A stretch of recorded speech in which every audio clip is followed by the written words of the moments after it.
scribe ko po dun sa live ni Brother Rep kanina po. Yung topic niya po is yung stature of the perfect. Yung stature nga po, ibig sabihin ng stature is yung level of Christness. Yung, level of Christness. Sa mababasa natin sa Book of Ephesians. So, yung characteristic nga, di ba, ng stature of the perfect man, lahat yon is lang siya, under siya ng pagka-Berean. Yung pinopoint doon ni Brother na word na Berean. So pag sinabi nga 'di ba nating Berean, ano ba yung Berean? Yung Berean yung humble spirit, yung open-minded, nagkukumpara Joshua 1:8, tas yung iba pang verse. So, yung 2 Peter chapter 1 verse 1 to 8, sabi doon na hindi lang siya proving all things. Even though when we say na proving all things, 'di ba? Siya yung master key of salvation.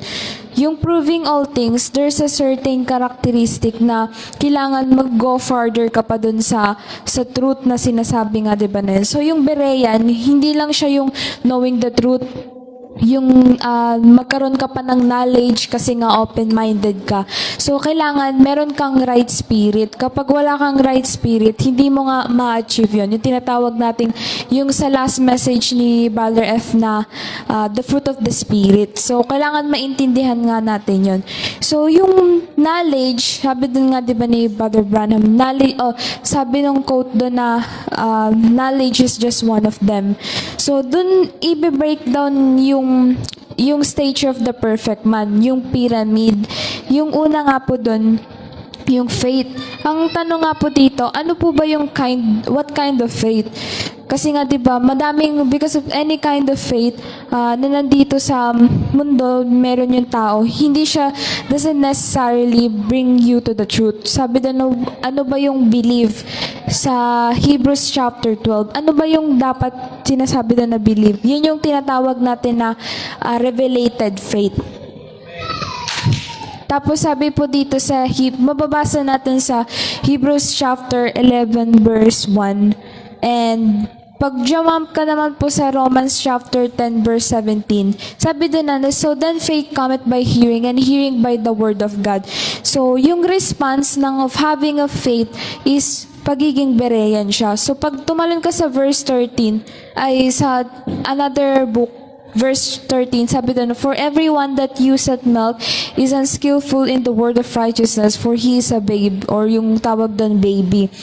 Yung 14, but strong meat belong to them that are of full age, even those who by reason of use have their senses exercise to discern both good and evil. Ibig sabihin, yung family and people don't have wala silang hunger dun sa evidence, wala silang lookout dun sa, ayaw nila na mag-lookout dun sa evidence.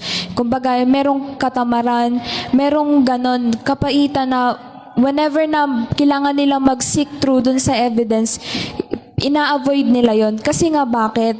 Yung faith, hindi siya parang nagdi-decline siya. So, ang tanong doon, what kind of faith do you have? Kung umattend ka ng church, nagsisimba ka nga sa Panginoon, pero pagdating dun sa evidence, dun sa pagsusearch, wala, 'di ba? So, yung only believe, pag sinabi nating only believe, for lang siya, for babies. So, you must grow in understanding. So, sa paano nga 'di bang paraan? Kapag mag-grow nga po tayo sa understanding, God will show it to you na papakita sa iyo ng Diyos kapag nag-search ka ng evidence sa mga tao, nag-open-minded ka, kung ano yung mas make sense, kung ano yung mas more close dun sa scripture. Ibig sabihin, yun yung tama. Yung hindi, yung malabo na, tapos hindi pa close dun sa scripture, hindi umuugma, yun yung mali. So, ibig sabihin, pinapakita sa'yo ng Diyos kung ano yung tama at mali.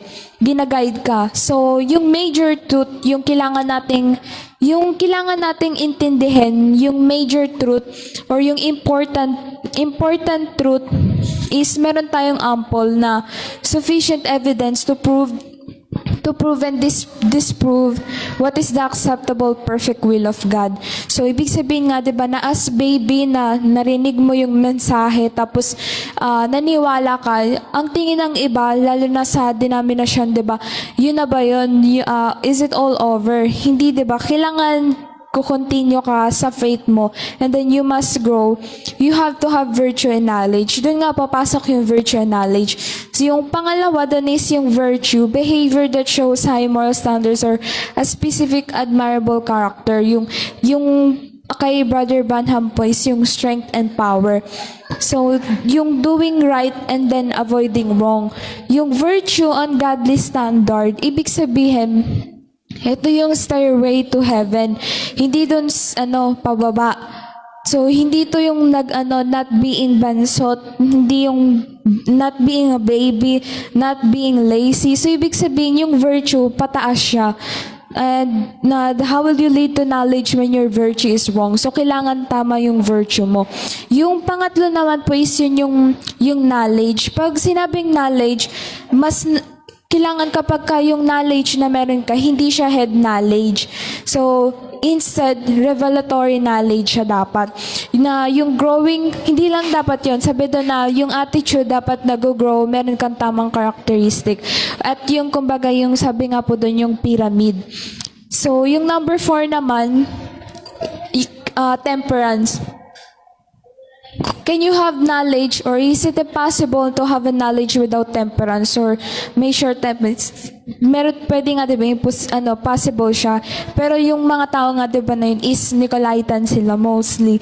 So, ibig sabihin, you were full of knowledge but you were short in temperance. So, pagka hindi natin naintindihan yung temperance and patience, ano nga po ba yung difference ng temperance at saka patience?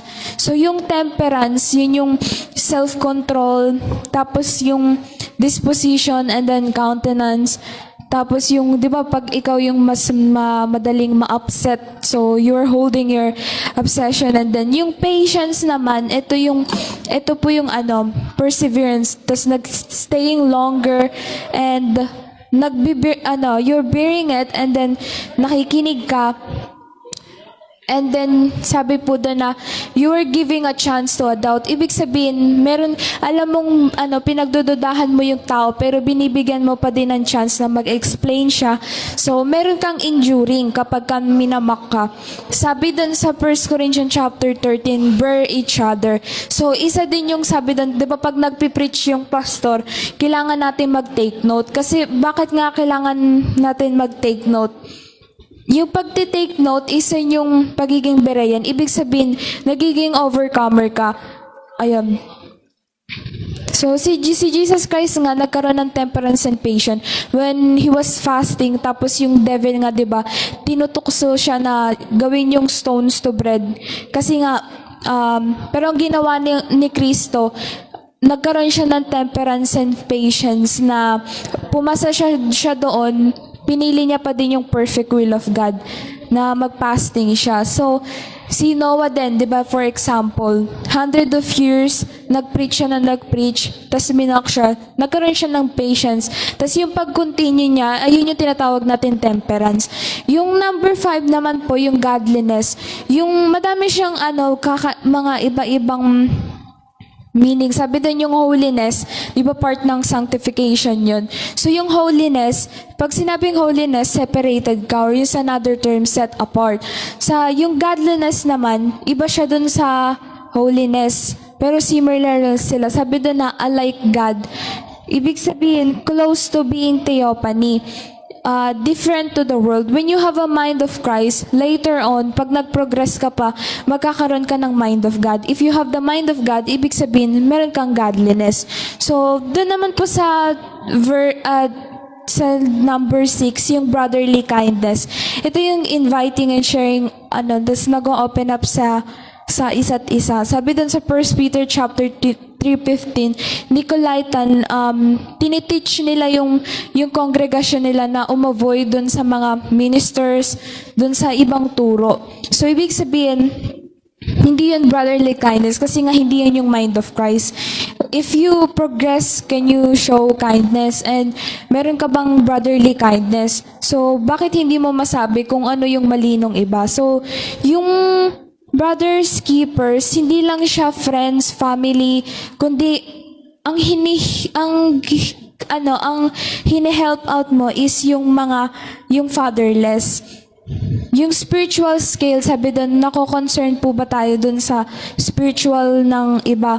Kasi nga, di ba, pag sinabi nating physical concern, yun lang yun kapag may namatayan, may birthday, may kailangan ng pera, tsaka iba pa, doon ka lang mag-help out. Pero kapag nakikita mo na yung kapatiran, yung lalo na yung kamag-anak mo, yung kapamilya mo, when you see their spiritual failing so much, to the point na alam mo na hindi sila maliligtas sa huling panahon, pero hindi ka pa din tumutulong. So, ibig sabihin, yung brotherly kindness is, wala nga po doon. Tapos yun nga, yung love, yan, panghuli, yun lang po.